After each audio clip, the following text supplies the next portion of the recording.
எப்படி நீங்க வான சாஸ்திரத்த இவ்வளவு துல்லிதமா ஆய்வுகள் பண்ணி கரெக்ட்டா சந்திரனுக்கு விண்கலம் விட்டீங்க? அப்புறமா இப்ப அடுத்தது செவ்வாய்க்கு விண்கலம் விட்டீங்க. வந்து இன்னும் சூரியனுக்கு போணும்ன்றீங்களே, இந்த தூர இடைவெளி, இந்த டிஸ்டன்ஸ் இதெல்லாம் எப்படி நீங்க மேக்ஸ் பண்ணீங்கன்னா, எல்லாம் உங்க ஊர் பஞ்சாங்கம் தான்னா? நான் சொன்னேன்னா, எல்லாம் உங்க இந்தியாவுடைய பஞ்சாங்கம் தான்யா எல்லாமே. அத அத நாங்க ஸ்டெப்பிங் ஸ்டோன் வச்சுக்கிட்டு, அதுவே முழுசா இல்ல. எதுவுமே இல்லாம ஒண்ணு ஆரம்பிக்க முடியாது. சிக்மண்ட் ஃப்ராய்டு உளவியல் தந்தை ஒரு வார்த்தை அழகா சொல்லுவார்.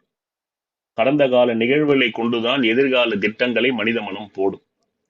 உனக்கு எந்த துருப்புச்சீட்டுமே இல்லாம நீ எப்படி நீ எடுத்துக்கிட்டு சந்திரனுக்கு போவ? ஏதாவது ஒரு துருப்புச்சீட்டு. இந்த டேப் வச்சு அளந்த. நீ பூமிக்கும் சந்திரனுக்கு டேப் வச்சு அளந்த. எப்படி அளந்த? அப்ப எப்படி அவ்வளவு துல்லிதமா இன்னைக்கு சவுத் போல்ல கொண்டு போய் இஸ்ரோ விஞ்ஞானிகள் இறக்கியிருக்காங்கன்னா, நம்ம ஜோதிடத்துல சொல்லப்பட்டிருக்கு இந்த பூமிக்கும் சந்திரனுக்கும் எத்தனை கிலோமீட்டர் எத்தனை மைல் தூரம், இந்த பூமிக்கும் செவ்வாய்க்கும் எத்தனை கிலோமீட்டர், இந்த பூமிக்கும் குரு வியாழனுக்கும் எத்தனை, இப்படி இந்த பூமிக்கும் சூரிய குடும்பத்தில் இருக்கிற ஒவ்வொரு கோள்களுக்கும் எத்தனை கிலோமீட்டர் எத்தனை மைல் என்பது 1500 ஆண்டுகளுக்கு முன்பு சத்யாச்சாரியார், வராகமிகிரர், அவங்களுக்கு முன்னாடி 18 சித்தர்கள் சொல்லியிருக்காங்க. அப்பன்னா அவங்க கிட்ட ஏதோ ஒரு டெக்னாலஜி இருந்திருக்கு, ஒரு தொழில்முறை கருவி இருந்திருக்கு. நமக்கு இன்னைக்கு தெரியல. இப்ப இந்த உலகமே அழிஞ்சிடுச்சுன்னு நினைக்கிங்க. எல்லாமே அழிஞ்சு போச்சு, உலகமே கிடையாது, அவ்வளவுதான். பிறகு 450 கோடி ஆண்டுகளோ 5000 ஆண்டுகளோ 5000 கோடி ஆண்டுகளோ கழிச்சு மீண்டும் மனித உயிர் இதுக்குள்ள வருது. எதுக்குள்ள வருது? இந்த பூமிக்குள்ள வருது. அப்போ இந்த லேப்டாப், இப்ப நான் பேசுற லேப்டாப் கிடைக்குது, அந்த நாகரிகத்து கிடைக்குது. அவன் என்ன பண்ணுவான் அதை வச்சுக்கிட்டு? அதை எப்படி ஆப்ரேட் பண்ணணும்னு தெரியாது. எங்கேயோ ஒரு இரும்பு பொட்டிக்குள்ள மாட்டிக்கிச்சு, ஒரு லேப்டாப் மாட்டிக்கிச்சு. அதை எடுத்து எடுத்து அவன் என்ன பண்ணுவான்? அவனுக்கு தெரியும் இது ஏதோ ஒரு விஞ்ஞான கருவி, ஆனா அது எப்படி பயன்படுத்தணும்னு அவனுக்கு தெரியாது. அப்புறம் மூளையை போட்டு உடைப்பான். அப்புறம் இதுல எல்லாம் என்னென்னமோ எழுதி இருக்குது, இது என்ன எழுத்துக்கள்னு பார்ப்பான். கொஞ்சம் அழிஞ்சிருக்கும்.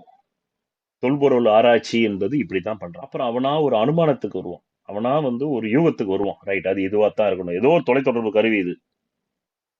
ஆனா இந்த தொலைத்தொடர்பு கருவி இப்ப பேசாது. ஒரு காலத்துல ஜோதிட சத்குருஜி மேர் உட்கார்ந்துகிட்டு உலகம் ஃபுல்லா இருக்கிற தன்னுடைய அன்புக்குரியலோடு இதுல பேசியிருக்காரு. ஆனா இதனுடைய பேர் அன்னைக்கு லேப்டாப்பா இருந்திருக்கு. ஆனா அந்த உலகம் அழிஞ்சு போச்சு. இப்ப அந்த உலகம் அழிஞ்சு போய் 5000 கோடி ஆண்டுகள் கழிச்சு இப்ப வேற ஒரு உலகம் வந்திருக்கு. அங்க மனிதன் மீண்டும் எக்ஸிஸ்ட் ஆகும். அப்படி ஆகும்போது இந்த லேப்டாப் அவனுக்கு ஒரு அருபமான பொருளாயிடும். சில பேர் அதை கடவுளுன்பான்.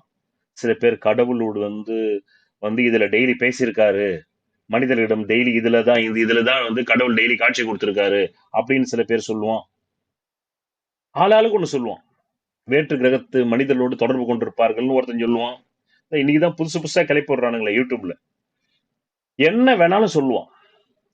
அப்புறமா ஒரு 50 வருஷம், 100 வருஷம், 200 வருஷம், 300 வருஷம், 400 வருஷம், 500 வருஷம், அப்படியே போக போக போக போக போக போக ஏதோ ஒரு 1000 வருடங்கள், லட்சம் வருடங்கள், 2 லட்சம் வருடங்களுக்கு அப்புறம் தான் தொல்பொருள் ஆராய்ச்சியில இது ஒரு கருவின்னு முதல்ல சொல்லுவான். அதுக்குள்ள அவனுக்கே மூளையில தோணி அவன் ஒரு லேப்டாப்பை கண்டுபிடிச்சிருவான். அப்போ கூட அது இந்த லேப்டாப் தானான்னு அவனால வெரிஃபை பண்ண முடியாது. ஏன்னா வெரிஃபை பண்றதுக்கு இந்த லேப்டாப் வாழ்ந்த காலத்துல இருந்த மனிதன் இருக்கணுமா இல்லையா? அவன் தானே சொல்லணும், ஆமாயா இது லேப்டாப் தான். இன்னைக்கு நீங்க என்ன லேப்டாப் வச்சிருக்கீங்களோ அதே தான் நாங்க 450 கோடி ஆண்டுகளுக்கு முன்னாடி மனிதன் இங்க இருக்கும்போது இந்த லேப்டாப் நாங்க வச்சிருந்தோம் அப்படின்னு சொல்றதுக்கு மனிதன் இருக்க மாட்டான். அப்ப அவன் என்ன பண்ணுவான்? இதை அப்படியே விட்டுடுவான். விட்டுட்டு ஃப்ரெஷ்ஷா ஆரம்பிப்பான். அந்த ஃப்ரெஷ்ஷா அவன் எங்க இருந்து ஆரம்பிக்கிறான்?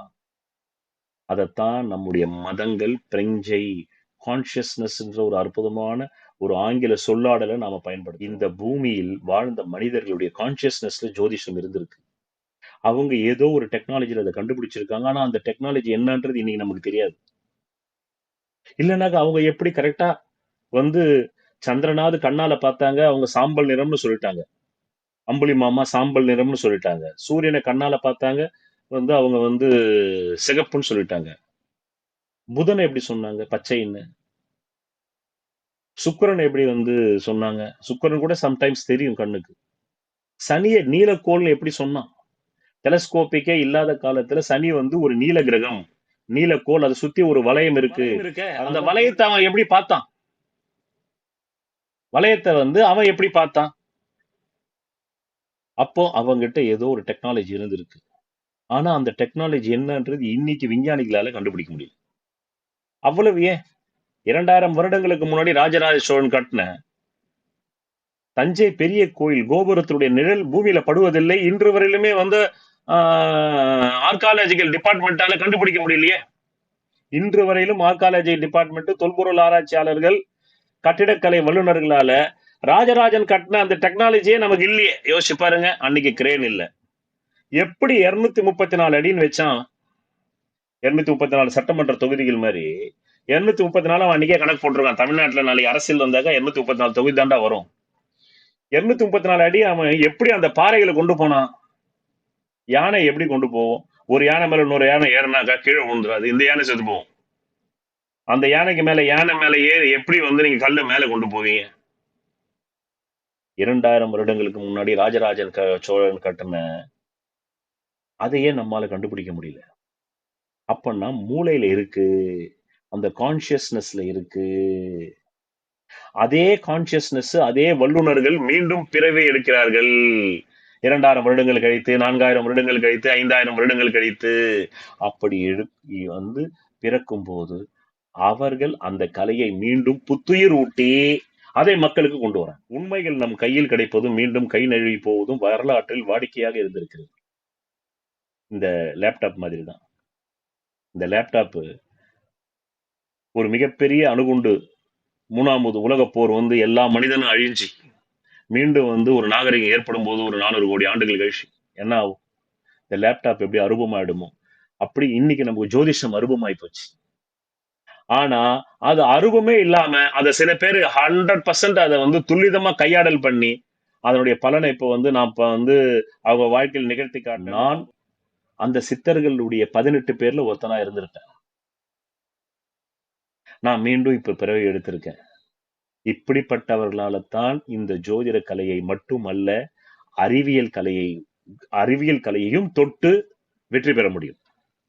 சந்திராயனையும் தொட்டு கொண்டு போய் சவுத் போல்ல இறக்கின அந்த விஞ்ஞானிகள்ல யாரோ ஒருத்தன் ஏற்கனவே ஒரு சமூகம் வாழும்போது வாழ்ந்திருப்பான். இப்ப நம்ம தமிழர் ஒருத்தர் தான் அதை செஞ்சுதான் சொல்றாங்க இங்க தமிழ்நாட்டுல. அந்த தமிழர் அன்னைக்கு வாழ்ந்திருப்பார். அதனாலதான் அவர் மிக கீழ்நிலையில இருந்து ஒரு அரசு பள்ளியில் படித்து வந்திருந்தாலும் இதுவரையிலும் உலகமே சவுத் போல்ல கொண்டு போய் நிலைநாட்ட முடியாத ஒரு சந்திராயனை இங்க வீரமுத்துவேல் என்ற ஒரு தமிழன் ஒரு தமிழ்நாட்டில் பிறந்தவனால கொண்டு போய் சவுத் போல்ல நிப்பாட்ட முடியுதுன்னா ஈவன் இதற்கு முன்பே ராமாயணத்துல சொல்லப்பட்டிருக்கு. என்னன்னு, ராவணேஸ்வரன் தன் மகன் இந்திரஜித்து பிறக்கும் போது 9 கோள்களையும் கொண்டு வந்து வீட்டுல கட்டி போட்டான். அவன் புள்ள பிறக்கும் போது எங்க லக்னம் போடுன்னு சொல்லி அவன் குலகுரு சுக்கராச்சாரியர் கூப்பிட்டு. அப்போ புராணங்கள் வந்து ஒரு உண்மையை, ஒரு அறிவியல் உண்மையை ஒரு கோடிட்டு காட்டும். அதான் புராணம் என்பது என்னன்னா ஒரு கோடிட்டு காட்டும். கிருஷ்ணன் வந்து கோவர்தனகிரியை ஒத்த விரலால தூக்குனான்னா அது ஒரு டெக்னாலஜி. அந்த ஒரு கிருஷ்ணன் தூக்கில அந்த ஒத்த விரல்ல. அப்போ ஒரு டெக்னாலஜி இருந்திருக்கு. இப்ப நம்ம பில்டிங்கே தூக்கிடுறோம் பாத்தீங்களா? டெமாலிஷன் பண்ணா ரொம்ப செலவாகும். அதை விட அப்படியே தூக்கிடலாம். இந்த டெக்னாலஜில கிருஷ்ணன் தூக்கியிருப்பான். ஆனா நமக்கு அந்த டெக்னாலஜி தெரியல. அப்ப கிருஷ்ணனுடைய சமகாலத்தில் வாழ்ந்த ஒரு மனிதன் அந்த டெக்னாலஜி தெரியும் போதுதான் இன்னைக்கு வீட்டை இடிக்காமலேயே நம்ம வந்து ஒரு கடகால மேல தூக்குறோம் பாருங்க. அந்த டெக்னாலஜி இன்னைக்கு வருதுன்னா அதனால்தான் எதுவுமே புதுசு இல்லை, எல்லாமே பழசுதான். ஆனா கால மாற்றத்துல ஒரு சமூக நாகரிகம் போர்னாலும் வெள்ளப்பெருக்காலும் இயற்கை சீற்றத்தாலும் அழிந்து போகும்போது மீண்டும் இன்னொரு சமூகம் 1000 வருடங்கள் இடைவெளி, 2000 வருடங்கள் இடைவெளி, 5000 வருடங்கள் இடைவெளி, இல்ல 450 கோடி ஆண்டுகள் இடைவெளியில மீண்டும் ஒரு சமூகம் வரும்பொழுது அந்த சமூகத்தில் பிறக்கக்கூடிய அந்த மனிதன் அவன் அதற்கு முன் இருந்த சமூகத்தில் பிறக்கும் பொழுது அவன் எந்த விதமான கல்வியை கற்றிருந்தானோ அந்த கல்வி அவனுக்கு ஞாபகம் வந்துருது. நீங்கள் கற்றதை கற்காமல் செய்ய முடியாது. உங்களால எந்த பிறவி எடுத்தாலும் செய்ய முடியாது. இப்ப நான் ஜோசியத்தை கத்துட்டேன். இது என்னுடைய மனம், புத்தி, ஆத்மா, அறிவு. ஆத்மான்றது என்ன தெரியுமா? நீங்க ஒவ்வொரு பிறவில எண்ணத்தை கத்துக்கிட்டு வரீங்களோ அதுதான் ஆத்மா. வேற ஆத்மான்றது வேற எதுவுமே கிடையாது.